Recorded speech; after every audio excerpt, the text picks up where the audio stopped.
Hello friends, back with me again, Joseph, your host, and welcome to Catechism for Kids.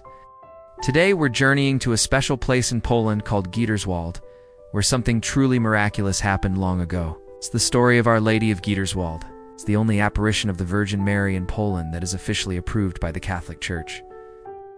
Imagine a time when Poland wasn't free.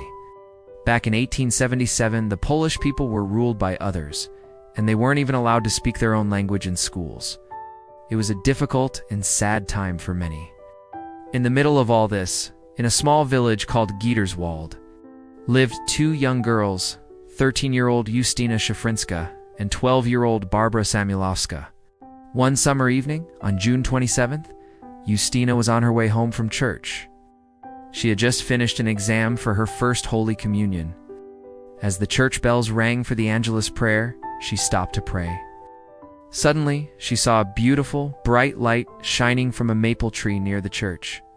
In the middle of the light was a stunning lady dressed in white, sitting on a golden throne with the infant Jesus on her lap. Angels with golden wings were all around them. It was a sight so breathtaking she could hardly believe her eyes. Justyna rushed to tell her parish priest, who wisely told her to return to the same spot the next day. She did, and this time 12-year-old Barbara was with her.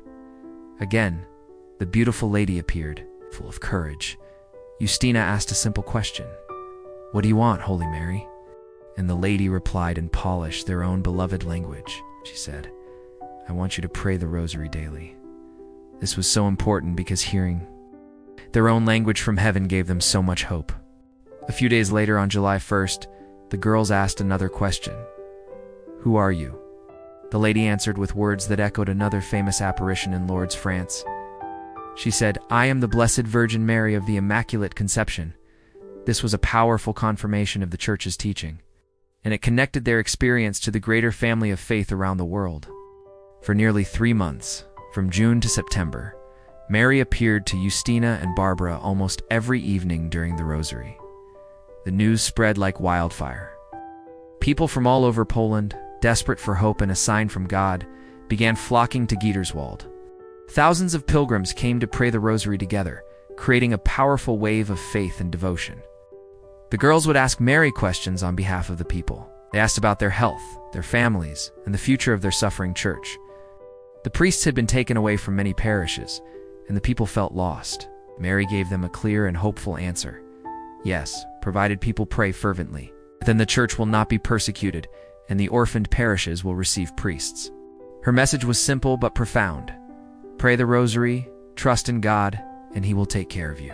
She even gave them a personal promise saying, "Do not grieve, because I will always be with you." What comforting words for two young girls and for an entire nation.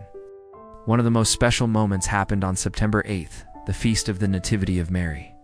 On this day, Our Lady blessed a nearby spring. People began to drink the water from this spring, and many reported miraculous healings of both body and soul. Because of this, Gietrzwald is sometimes called the Polish Lourdes. The water became a symbol of the healing grace that flows from a life of prayer and faith. The apparitions were a huge turning point for the Polish people. Mary speaking their language was a powerful sign that God had not forgotten them. It strengthened their national spirit and their Catholic faith during a time of intense persecution. It showed them that faith could give them hope even in the darkest of times. Just as the scripture says, "Be faithful in prayer." So what happened to the two young visionaries, Justyna and Barbara? Both girls felt a call to serve God and entered the religious congregation of the Daughters of Charity. Sister Barbara, who took the name Stanislawa, became a missionary and served in Guatemala for many years. Her life of service was so holy that her cause for beatification, the first step to becoming a saint, has been opened. Justyna's path was different. She eventually left the convent and lived a quiet life, her ultimate fate remaining a bit of a mystery. The church, of course, investigated these events very carefully. The local bishop appointed theologians and even doctors to examine the girls and the apparitions. They found the girls to be simple, honest, and truthful. 100 years later, in 1977, the apparitions were officially approved as worthy of belief. A very special guest was at that centenary celebration. Cardinal Karol Wojtyla, the man who would soon become the great Saint Pope John Paul II. He had a deep love for Our Lady of Gietrzwald and encouraged everyone to visit the shrine. Today, Gietrzwald is a beautiful basilica and a major pilgrimage site, welcoming almost 1 million visitors every year. It stands as a testament to the power of prayer, especially the Rosary. The message of Our Lady of Gietrzwald is for all of us. When we face difficult times, when we feel sad or alone, Mary reminds us to turn to prayer.